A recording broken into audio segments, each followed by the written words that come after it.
Bonjour Yvan West-Laurence. J'ai ma fiche. Donc vous êtes un artiste accompli, vous êtes le cofondateur d'Animeland, un grand amateur de culture de Japanimation et d'animation en général. Et vous êtes également l'auteur de Big Bang Anime. Voilà. Voilà. Sur cette Animasia 2015, vous animez une conférence qui s'appelle Miyazaki ou l'arbre qui cache la forêt. Alors, de quoi parle, comment résumez-nous un peu cette conférence, de quoi elle parle? Eh bien, j'ai voulu par là signifier que Miyazaki n'est pas toute l'animation japonaise, même si je suis ravi que depuis le succès de Princesse Mononoke en 2000, Miyazaki ait pu rencontrer son public en France. Le souci, c'est que les gens ne jurent que par lui. Et c'est valable aussi bien en France qu'au Japon, à un tel point que quel que soit le film des studios Ghibli qui sort, qui n'est pas estampillé Miyazaki, bah, ça ne fonctionne pas, ça ne marche pas.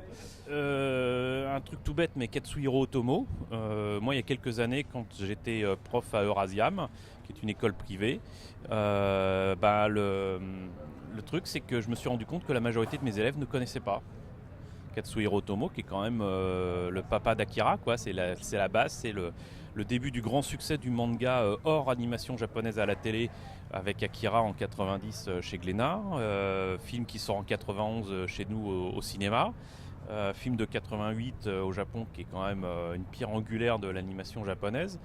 Katsuhiro Otomo, assez peu connu au final. Alors qu'on a eu droit à tous ces autres films, que ce soit Memories, Steam Boy. Voilà. Donc du coup, par rapport à Big Bang Anime, donc vous êtes en dédicace sur ce livre. Et donc si vous devez le résumer en une phrase, ce bouquin, que diriez-vous? Attention. Ma vie, mon œuvre, mais pas que. Voilà. Autre chose? Non, Big Bang Anime, en fait, au départ, ça devait être la retranscription en texte d'une discussion que j'avais avec mon co-auteur qui est Gersan Bolu. L'idée, c'était de faire comme si on se retrouvait dans le bar de mon ami Cédric Litardi, le dernier bar avant la fin du monde, et qu'on discute, moi, de ce qui s'est passé il y a 25 ans, et Gersan de découvrir en fait ce qui s'est passé entre guillemets avant lui. Voilà, parce que lui, il est de la génération suivante, voilà, jeune trentenaire, et de profiter du passage inopiné de personnes dans ce fameux bar pour discuter d'autres choses. Ah tiens, toi te voilà, raconte-nous comment ça s'est passé les premières conventions. Alors toi, t'étais dans une radio avant, comment en es-tu venu à travailler avec Animeland? Alors toi, t'es plutôt produit dérivé, comment ça s'est passé Dixième Planète? Voilà, ça devait être ça. Bon, au final, c'était beaucoup trop épais, il y avait beaucoup trop de matière.